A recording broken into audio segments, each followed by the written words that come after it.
하나님의 말씀은 갈라디아서 3장 23절에서 29절까지의 말씀입니다. 믿음이 오기 전에 우리는 율법 아래에 매인 바 되고 계시될 믿음의 때까지 갇혔느니라. 이같이 율법이 우리를 그리스도께로 인도하는 초등교사가 되어 우리로 하여금 믿음으로 말미암아 어렵다 함을 얻게 하려 함이라. 믿음이 온 후로는 우리가 초등교사 아래에 있지 아니하도다. 너희가 다 믿음으로 말미암아 그리스도 예수 안에서 하나님의 아들이 되었으니 누구든지 그리스도와 합하기 위하여 세례를 받은 자는 그리스도로 옷 입었느니라. 너희는 유대인이나 헬라인이나 종이나 자유인이나 남자나 여자나 다 그리스도 예수 안에서 하나이니라. 너희가 그리스도에 거시면 곧 아브라함의 자손이요 약속대로 유업을 이을 자니라. 예배하는 모든 자들에게 하늘 위로와 평강이, 그리고 주님 주시는 기쁨이, 그래서 오늘 우리 삶의 귀한 능력으로 함께 할 수 있는 귀한 시간 될 수 있기를 간절히 바랍니다. 남편이 너무나 술에 쩔어서 살아가는 그런 것에 마음 아파했던 부인이 기도하고 간곡한 권유로 인해서 결국 이 남편이 교회에 나가게 됐습니다. 근데 늘 하던 버릇이라 술이 덜 깬 상태로 예배에 참석을 했더랍니다. 근데 마침 설교 경험이 별로 없는 젊은 새 목사가 부임을 했는데 남편을 억지로 끌고 왔다라고 하는 부인의 말에 더 긴장을 했습니다. 설교 본문은 예수님의 오병이어 기적에 관한 것이었는데 잔뜩 긴장한 목사님이 이렇게 얘기를 했습니다. 여러분, 예수님이 보리떡 5,000개로 5명을 먹이셨습니다. 그러자 맨 앞에 앉아있던 이 주정뱅이 남편이 이야기를 합니다. 그 정도야 누가 못해, 나도 하겠다. 물론 그 자리에서 막바로 보리떡 5개로 5,000명을 먹이셨습니다 라고 수정을 했지만 근데 영 찜찜한 거예요. 그래서 그 다음 주에 다시 한번 그 본문 가지고 이야기를 하면서 절대 실수하지 않으리라 별은 목사님은 이번에도 그 주정뱅이 남편을 똑바로 노려보면서 손가락을 쫙 펴고 예수님은 보리떡 5개로 5,000명을 먹이셨습니다. 그러자 그 주정뱅이 남편이 이렇게 얘기를 하더랍니다. 그게 뭐가 어려워? 지난주에 남은 거 있잖아. 그러더라는 거예요. 설교하는 사람들 정신을 똑바로 차려야 한다고 설교학 교수님이 설교학 시간에 이야기해 들려주셨던 그런 이야기입니다. 마찬가지로 우리가 하나님의 말씀을 선포하고 하나님의 말씀을 듣는다라고 하는 것은 바로 분별할 수 있는 지혜를 통해서 똑바로 듣고 들은 바 그대로를 삶으로 살아낼 수 있어야 한다는 거예요. 이번 총회에 우리 모두가 다 알고 있는 것처럼 목회 대물림 방지법, 그게 이슈가 됐습니다. 그래서 4일 내내 여러분들 혹시 중계를 통해서 들으신 분들, 보셨던 분들, 그것만 있는 것처럼 그렇게 생각하기가 쉬울 정도로 그것을 계속해서 이야기를 했습니다. 결국 재심을 거쳐서 그것이 합법적이냐 아니냐라고 하는 것을 다시 재판해야 되는 그런 상황이 됐습니다. 목회 세습 또는 대물림이라고 하는 것, 그 교회의 사정과 형편이야 우리로서는 잘 알지 못하지만 3년 전에 870대 81로 압도적인 표차로 통과시켰던 바로 대사회적인 메시지를 준다라고 하는 그런 의미를 가진 이 법은 직계 존비 속에 목회자 대물림을 금지하는 특별법으로 제정이 됐습니다. 그런데 법이 늘 그렇듯이 그 문장 중에 나타나는 단어 하나, 바로 은퇴하느냐 은퇴하느냐, 이것 가지고 법리 논쟁을 하다가 이것이 빌미가 되어서 빠져나갈 구멍을 찾아 그냥 해버린 거예요. 그런데 이것이 그 교회의 사정과 형편이니까 우리가 뭐라고 할 수 있는 그런 문제는 아니다, 이렇게 얘기하는 분들도 있지만 중요한 것은 우리가 알다시피 사회적 관심이 주목됐다고 하는 거예요. 그래서 일반적으로 보면은 총회 그러면은 기독교계 방송, 신문, 그래서 그런 언론들, 매스컴들 이런 것들만 관심을 가지는데 이번에 보니까 모든 공영방송이라고 하는 모든 방송들이 전부 카메라를 들이대고 주시하고 있다고 하는 것. 그렇게 놓고 보면은 특별히 선교적 측면에서 또 사회적 관심에서 과연 교회가 자유스러울 수 있겠는가, 이런 질문들을, 그런 우려의 소리들이 들려오는 것도 사실입니다. 여하튼 재판국에서 재심을 하기로 했으니까 기도하면서 그야말로 주님의 몸된 교회가 주님의 몸된 교회됨을 세상 속에다가 있는 그대로 드러내 보여줄 수 있도록 우리 함께 기도하면서 그 추이를 지켜봐야 될 줄로 압니다. 말씀드린 대로 이것만 있었던 것은 아닙니다. 특별히 103회기 총회는 그 주제 표어로 영적 부흥으로 민족의 동반자 되게 하소서라고 하는 주제를 가지고 앞으로 1년 동안 우리가 많은 프로그램을 진행을 하고 또 특별히 작은 교회들을 살리면서 이 땅 가운데 진정한 부흥을 가져오기 위한 노력들이 바로 오늘 우리의 겸손한 기도와 또 말씀을 있는 그대로 삶으로 살아내는 그런 과정을 통해서 세상에 기독교인은 이렇다라고 하는 것을 있는 그대로 보여줌으로 그것이 오늘 우리에게 귀한 열매로 드러나게 될 줄로 압니다. 그런 의미에서 오늘 갈라디아서 3장 23절부터 29절까지 말씀을 중심으로 너희가 다 믿음으로 말미암아, 너희가 믿었느냐? 그렇다고 한다면 그 믿음 바 그대로를 삶으로 살아내라. 자, 오늘 본문 28절은 이렇게 말합니다. 너희는 유대인이나 헬라인이나 종이나 자유인이나 남자나 여자나 다 그리스도 예수 안에서 하나니라. 여러분, 굉장히 중요한 상징적인 선언입니다. 이 말씀이, 이 선언이 오늘 우리에게는 어떻게 들려집니까? 사도 바울이 이 말씀을 선포할 그 당시에 유대인과 헬라인이 하나가 될 수 있습니까? 이방인과 유대인이요? 그리고 종과 자유인이 하나가 될 수 있었습니까? 남자와 여자가 하나가 될 수 있었습니까? 그런데 놀랍게도 그리스도 예수 안에서 하나다, 이렇게 선언하고 있는 거예요. 특별히 갈라디아서는 자유의 대헌장이라고 부를 정도로 그리스도 안에서 믿음으로 말미암는 자유를, 그 자유에 대해서 역설하고 있습니다. 그런데 놀랍게도 그 자유를 말한다라고 하는 것은 그때까지 그 무엇인가 얽매인 상태 속에 있었다, 바로 그것을 역설하고 있는 거죠. 역설적으로. 자, 오늘 우리는 본문 23절에서 바로 그것을 볼 수 있습니다. 믿음이 오기 전에 라고 표현합니다. 우리는 율법 아래에 매인바 되고 계시될 믿음 때까지 갇혔느니라. 그 무엇이든지 매여 있다, 갇혀 있다. 사실 이것이 오늘 우리 형편의 일부분, 아니 전부일 수도 있다라고 하는 겁니다.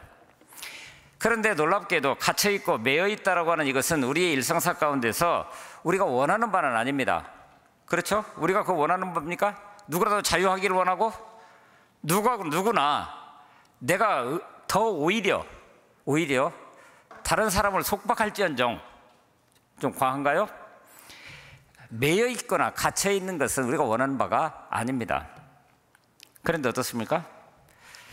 어젠가요? 인터넷에서 뉴스를 좀 이렇게 보다가 보니까 재미있는 기사 하나가 떴습니다. 카페인 시대의 크리스찬, 당신은 행복하십니까? 카페인이 뭐죠? 커피나 초콜릿 같은 데 들어있는, 그래서 그걸 먹거나 마시게 되면 일시적으로 반짝하는 각성제 같은 거, 그런 걸 말합니까? 근데 놀랍게도 이 카페인 시대라고 하는 이것은 그게 아니라 카카오톡, 페이스북, 인스타그램, 그러니까 SNS라고 하는 그것 없이는 단 한순간도 살 수 없는 그런 세대, 이것을 우리에게 얘기하는데, 특별히 그런 시대의 크리스찬들이 바로 거기에 얽매여 있는 그런 상태 가운데서 정말 당신은 행복하십니까? 이렇게 묻고 있다고 하는 거예요. 그렇죠, 여러분들? 오늘 우리는 눈만 뜨면은 잠잘 때까지 손에 들고 있는 것이 있습니다. 그래서 그것이 손에서 놓여지면은 불안해요. 그렇죠? 근데 사실 그것은 문명의 이기라고 그럽니다. SNS를 타고 세상 곳곳과 순식간에 연결되는 시대, 평생 갈 일이 없는 먼 곳에 사는 사람들과도 실시간으로 소통하고 순식간에 사이버 친구, 사이버 그 공간 속에서 바로 친구가 될 수 있는 신세계, 그게 바로 우리가 살아가는 시대라고 하는 거예요. 그런데 그런 시대 속에서 손에서 바로 스마트폰을 놓을 수 없다고 한다면 오늘 우리는 뭔가에 매여 있는 그런 세대라고 하는 것을 우리에게 이 얘기를 하는데, 물론 이것을 아주 잘 유용하게 쓰시는 분들도 있더라고요. 거기에 예를 들었는데, 카페인에 중독되지 않으려고 기발한 방법을 개발한 사람, 근데 문제는 자신이 개발을 하고도 과연 그대로 그 원칙대로 살아가고 있는가라고 하는 거예요. 근데 그분은 이렇게 한답니다. 카페인 계정을 아예 2개로, 그러니까 카카오톡도 2개, 그 다음에 그 페이스북도 2개, 이런 식으로 해서 계정을 2개 만들어 놓고, 하나는 일상적인 용도로 서로 소식을 주고받고 일단 살아가는 삶의 모습들을 표현하면서, 그러나 다른 하나는 독서그램이라고 하는 그런 이름으로 책 읽는 프로그램을 바로 카페인 통해서 같이 나눈다라고 하는 거예요. 그러니까 피차에 책을 읽다가 나는 그 책에서 이런 부분을 읽었는데, 근데 또 다른 사람이 거기다 또 올려서 그 책에는 이런 내용도 있다 하면서 그 책을 읽었다라고 하는 그 내용을 풍성하게 만들어가고, 이것이 영적인 부분으로까지 이어져 가면서 나름대로 큰 도움을 받고 있다, 이렇게 얘기하는 분들도 있었습니다. 그런데 반면에 삶이 더 공허해지고 우울해지고, 왜요? 내가 뭔가를 올려놨는데 거기에다 댓글이 달리지 않으면 어떻습니까? 참 이거 참 민망합니다. 그래서 팔로워가 몇 명이냐, 바로 그것에 댓글 달 수 있는 사람들이 내가 올려놓은 그 글에다가 댓글을 달 수 있는 사람이 몇 사람이냐라고 하는 것이 마치 내 인기를 입증해 주는 것처럼 그렇게 느낀다라고 하는 거예요. 그러다 보니까 오히려 신앙생활이 불편해졌다는 사람도 적지 않았습니다. 무엇보다도 SNS상에서 넘쳐나는 가짜 뉴스, 그리고 심지어는 이단들이 교묘하게 기독교적 용어로 이야기를 하고 있기 때문에 오늘 우리는 아무 의심 없이 들어가는데 나중에 보니까 이단에서 운영하고 있는 사이트들라는 거예요.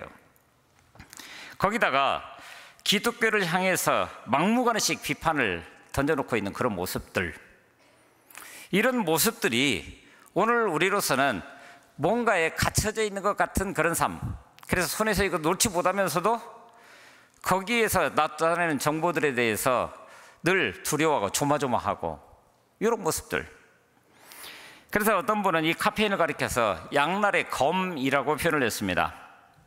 이로움을 가져다 주긴 하지만 자칫 잘못 사용하면 독이 될 수도 있는 그런 기구이기 때문에, 그래서 우리 삶에서 뗄래야 뗄 수 없는 필수 도구가 된 것은 사실인데, 쓰느냐 안 쓰느냐의 문제가 아니라 어떻게 슬기롭게 쓰느냐에 초점을 맞추고 지나치게 몰입하거나 절대적 가치를 부여해서는 안 된다는 거예요. 그러니까 분별할 수 있는 지혜가 있어야 한다라고 당위를 얘기를 하는데, 현실적인 삶 가운데서는 어떻습니까? 참 이게 문제죠.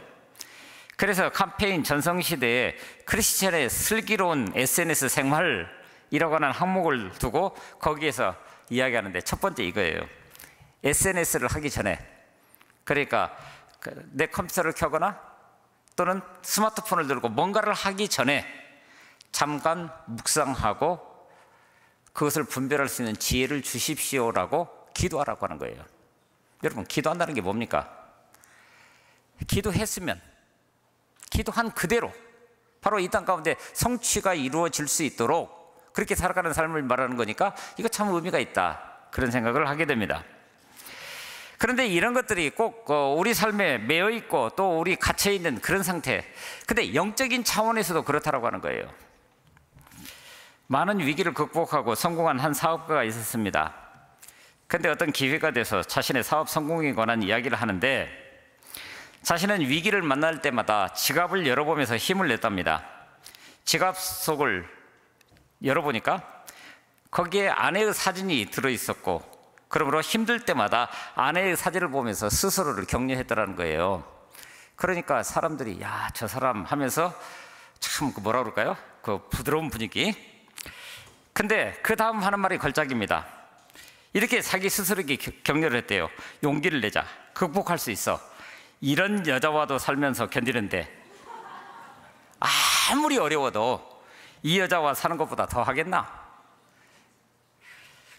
결과가 좋다고 해서 다 좋은 것은 아닙니다.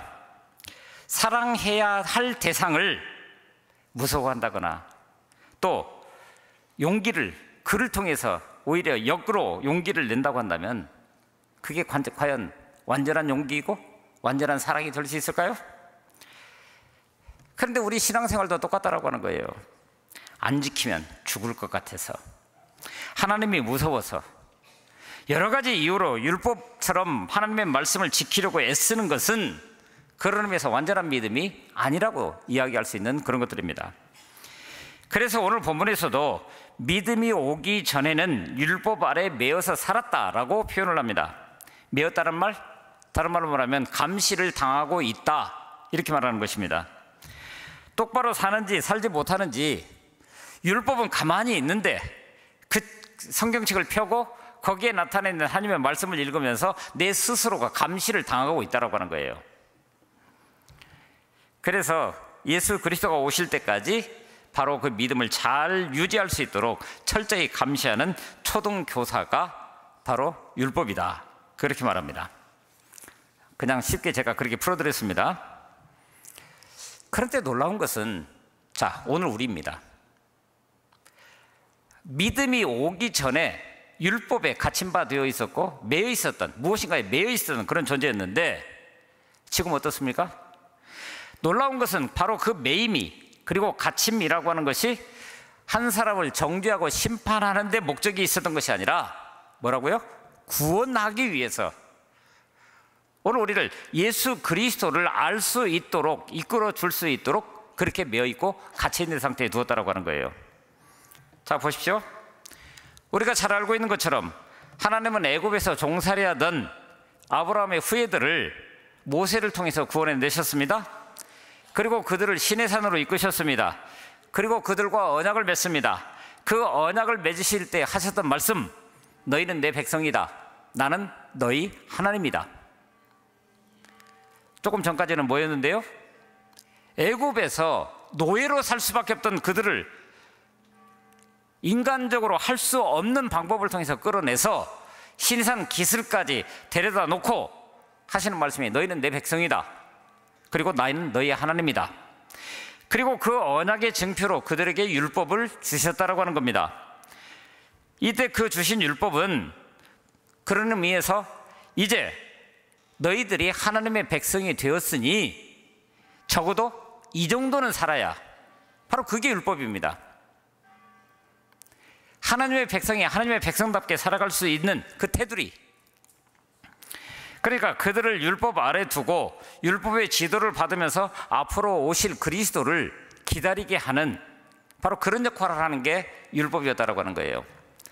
그래서 복음주의 신학자인 프레드 브라운이라고 하는 분이 율법의 목적을 세 가지 이미지를 통해서 우리에게 말씀해 주고 있는데, 첫 번째로 율법은 치과 의사가 환자의 입 안에 넣는 작은 거울이 달린 그 기구 있죠, 그거라는 거예요.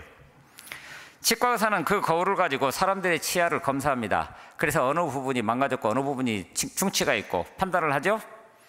그런데 그 작은 거울이 아픈 이빨을 치료를 합니까? 아픈 치아를 새롭게 합니까? 그냥 거기까지라고 하는 거예요.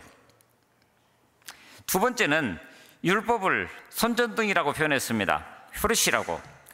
자, 밤중에 전기가 나가면 후레쉬를 켭니다. 지금도 그게 있는지는 모르겠습니다만 두꺼비 집이라고 그랬죠? 전기 차단기, 거기를 찾아서 차단기 안에 휴즈가 제대로 작동하는지 그래서 바꿔주는 그런 일들을 하게 되죠. 그런데 우리 손에 들고 있는 손전등이 그 바꿔주는 일을 해줍니까? 그냥 거기까지만 인도하는 거예요. 문제가 있다라고 하는 것을. 셋째는 율법을 마치 다림줄과 같다고 그랬습니다. 건축가는 집을 세우면서 벽돌을 이렇게 쌓아가는데 그 벽돌이 똑바로 쌓여져 있는지 위에서부터 무거운 줄을 달아서 다림줄을 이렇게 내립니다. 그러면 그것을 보고 제대로 벽돌이 쌓여 있는지를 판단합니다. 그런데 가만히 보니까 어떤 연유에서인지 삐뚤어졌어요. 그럼 어떻게 하죠? 당연히 그거 다 부셔내고 다시 시작을 하죠. 그래야 그 건물이 온전하기 때문에. 그런데 여러분, 벽돌을 새롭게 쌓게 해주는 것을 다림줄이 합니까? 아니요. 다림줄은 그냥 삐뚤어졌는지 제대로 쌓여졌는지 그것만 판단하는 거예요. 율법이 바로 그렇다라고 하는 겁니다. 그래서 우리가 읽지는 않았지만 본문 19절에 보면 이렇게 말합니다. 그런즉 율법이 무엇이냐? 범법함으로 더하여진 것이라. 천사들을 통하여 한 중보자의 손으로 베푸신 것인데 약속하신 자손이 오시기까지 있을 것이라. 그렇게 얘기를 합니다. 그런데 거기에서 재미있는 표현은 범법함으로 더하여졌다라고 하는 그 표현입니다. 보십시오. 자, 율법 어쨌든 이스라엘 백성들에게 주셨습니다. 아브라함의 후예들, 자꾸 그들이 죄를 지으니까 거기에 더하여 그 죄 짓지 마라, 이렇게 율법을 주셨다고 하는 거예요. 그들이 애굽에 있는 동안 조상들이 섬기던 하나님을 잊어버립니다.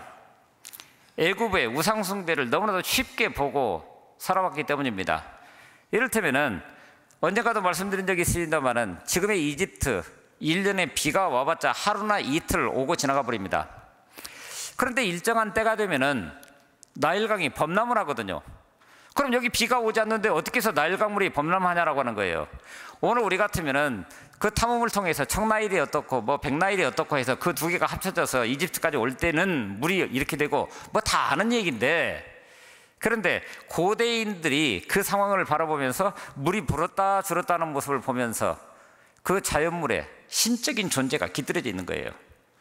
그러니까 그런 걸 보면서 아, 나일강물을 다스리는 신이 있어서 이러는 거죠. 그런데 그걸 누가 움직이는 겁니까? 오늘 우리는 압니다. 하나님이 자연까지도 주관하신다라고 하는 것을. 그러나 그런 상황 속에서 그들은 그것을 우상으로 여겼기 때문에 나 외에 다른 신을 내게 두지 말라, 우상을 만들지 마라, 이렇게 율법을 주셨다라고 하는 거예요. 또한 그들이 살아가는 세상 속에서 우리도 그렇지만은 온갖 거짓들이 난무하고 서로 비방하고 도둑질하고 살인하고 의욕을 품고 간음하고 서로의 것을 탐내어 빼앗고 뭐 열거하자면 한없이 목록들이 생길 수밖에 없는 그런 삶이 오늘 우리 가운데 계속 이어져 가는데, 하나님은 그런 세상의 죄를 따라가지 않도록 그것을 죄라고 알려주시면서 올바른 길로 인도하시기 위해서 우리에게 계명과 율법을 주셨다라고 하는 겁니다. 그러니까 결국 뭐예요? 율법의 역할이라고 하는 것은 죄를 깨달아 알아 그 죄를 내 스스로 해결할 수 없는 존재라고 하는 것. 그러므로 예수 그리스도에게로 인도함 받아 그분으로 말미암아 구원받게 하는데 바로 초등학교 교사처럼 안내해주는 역할을 감당한다라고 하는 겁니다. 그래서 25절에는 이렇게 말합니다. 믿음이 온 후로는 우리가 초등교사 아래에 있지 아니하도다. 그 아래에 있지 않으면 그럼 어떻게 해야 됩니까? 바로 27절에서 너희가 다 믿음으로 말미암아 그리스도 예수 안에서 하나님의 아들이 되었으니 누구든지 그리스도와 합하기 위하여 세례를 받는 자는 그리스도로 옷 입었느니라, 이렇게 말씀합니다. 사도 바울이 들려준 복음을 정리하면 이런 것입니다. 복음, 곧 하나님의 사랑이 우리에게 부어진 것을 말합니다. 그 사랑 때문에 하나님은 아들을 이 땅 가운데 보내주셨습니다. 우리 인간들을 대신해서 십자가에서 못 박혀 죽게 하셨습니다. 중요한 것은 하나님의 아들 예수 그리스도, 그분이 십자가에 못 박힐 때 사도 바울이 로마서 6장에서 표현하고 있는 것처럼 우리의 죄 그리고 율법의 저주를 십자가에 달린 그분에게 다 전가했다라고 하는 거예요. 그런데 예수님이 십자가에서 돌아가셨거든요. 그럼 그 죄는 어떻게 됐습니까? 전가된 그 죄는 예수님이 죽음과 함께 다 죽었습니다. 그런데 그 예수님이 죽음의 상태에 그대로 있었던 것이 아니라 하나님이 다시 살리셨다. 그러면 다시 사셨을 때에 죽은 죄가 다시 살아납니까? 아니요. 죄는 그것으로 끝났고 이제 다시 산다라고 하는 그 말이 의미하고 있는 그대로 하나님의 의로 오늘 우리가 다시 사는 존재.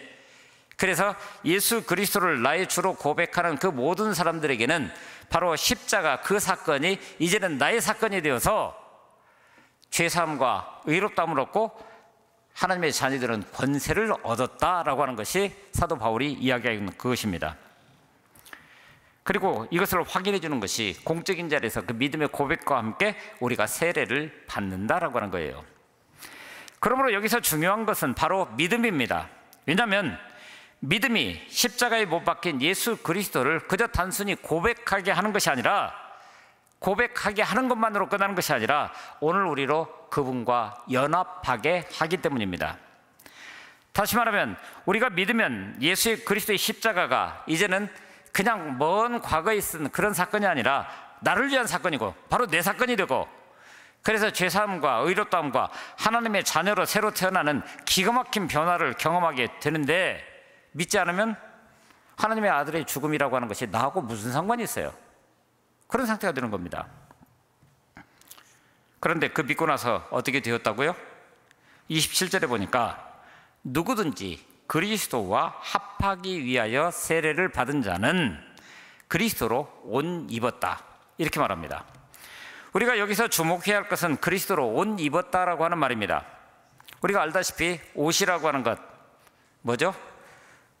우리의 맨 육체를 보호하기 위한 도구이기도 합니다. 그런데 그거 아무렇게나 입어도 되죠. 그런데 오늘 우리가 예배드리기 위해서 지금 이 자리에 섰습니다. 남자들은 그냥 교회에 나오기 위해서, 예배드리기 위해서 나오기 전에 그냥 머릿속에 들어있는 대로 옷 입고 넥타이 매고 그러고 나오면 끝나요. 근데 여자분들 어떻습니까? 이 옷 한번 입어보고 거울 앞에 한번 서서, 저 옷 한번 입어보고 거울 앞에 서서 영 마음에 안 들어요. 그래서 나중에 보게 되면 방바닥에 옷이 몇 벌이 쫙 깔려 있어요. 우리 집 얘기는 아니에요. 그렇단 말이에요. 왜 그렇게 합니까? 바로 하나님 앞에 서기 때문에 그래요. 나 자신의 있는 모습을 있는 그대로 보여주는 것이 옷이라고 하는 상징을 통해서 드러나는 겁니다. 근데 그것뿐만 아니라 뭐 화이트 칼라, 블루 칼라 이런 얘기들 있죠. 그리고 군인들은 군인의 제복을 입습니다. 경찰은 마찬가지입니다. 그리고 은행원이면 은행원, 또는 어떤 특수한 직종에 있는 사람들은 바로 그때 유니폼이라고 하는 것을 입습니다. 의사가 가운을 입는 것처럼. 그래서 그 옷을 입은 것을 보면서 저 사람의 신분을 금방 아는 거예요. 아, 저 사람 뭐 하는 사람이다. 그런데 믿음 안에 있는 저와 여러분들이 그리스도로 옷 입었다고요? 그렇다고 한다면 내가 그리스도로 옷 입은 모습을 누가 봅니까?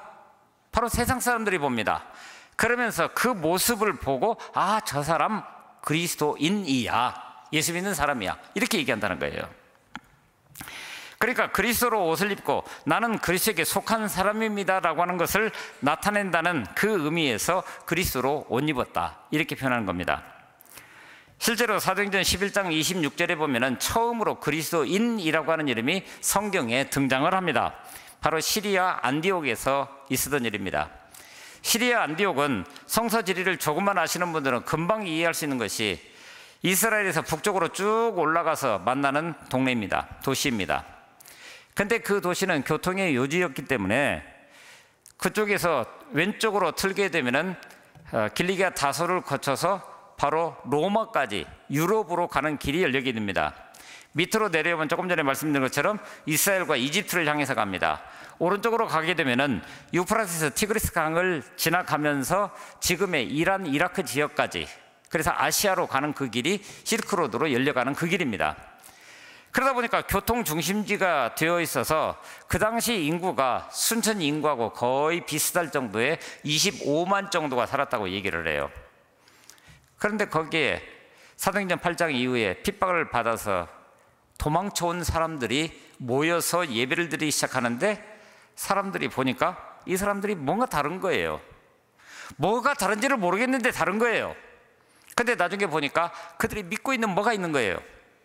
그래서 맨 처음에는 그들을 비아냥거리면서 우리식으로 말하면 저 예수 믿는 것들, 예수쟁이들 이렇게 이야기를 하다가 나중에 그들의 삶을 보니까 그렇게 비아냥거릴 일이 아니에요.